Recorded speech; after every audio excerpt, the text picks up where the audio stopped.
Hello po, ako po ulit si Sir Jerry. For today, ang i-review naman natin is itong Serpentina capsules ng Nature Herbs. Natural Herbs. Ayan, yung brand nila, no? Serpentina capsules na 50 grams ang isa. O 500 grams ang isa. Okay, so yan po ang i-review natin.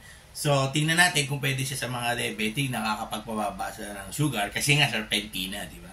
So, para malaman po natin, kuha po tayo ng basis, check po natin yung aking sugar.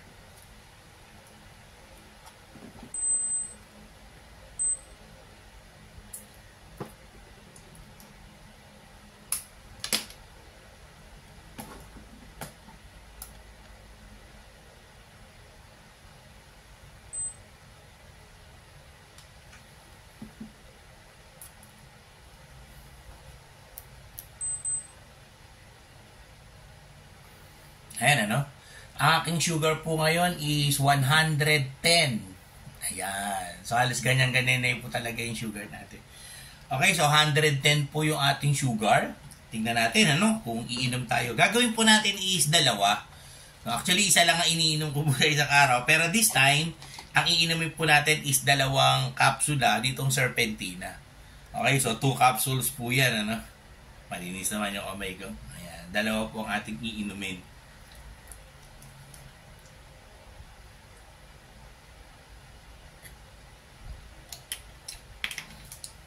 Okay? So, tingnan natin kung nakakatulog siya para bumaba ang diabetic, ha?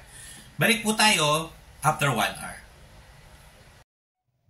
Okay, so habang naghihintay po tayo, baka gusto nyo pong may mabubuting puso po dyan na mag-donate po sa atin, ating glucose strips, tsaka lancet na magagamit po natin sa ating review. O kaya baka meron po kayong i-request na review. Tumatanggap po tayo ng donations to ating GCash sa 0967-190-0407. Ang name po natin is Jerry Ivan Gallardo.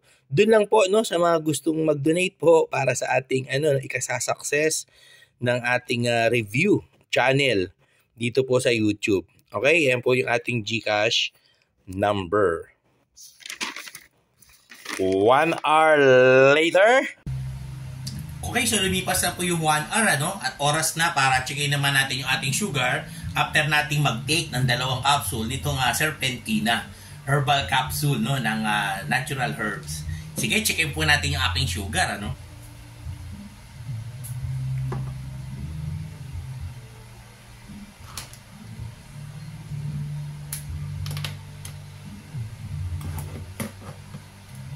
hindi pa pala nakalagay yung